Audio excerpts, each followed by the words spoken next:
here. What in the world is that? Well, get a load of that schnoz. That's an Australian worry. What does that mean? Girls, your worries are over. What, I don't get it. What do you mean? Everyone has his share of care and woe. Even in Lover's Lane, there's rain and snow.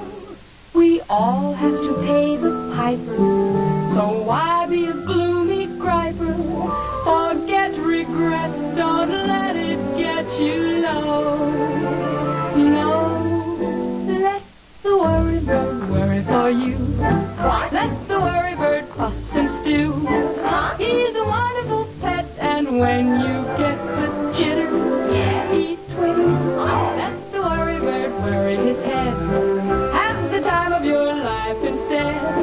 What's a tumble or two as long as you can keep well, sleep well. Every cloud is silver lined.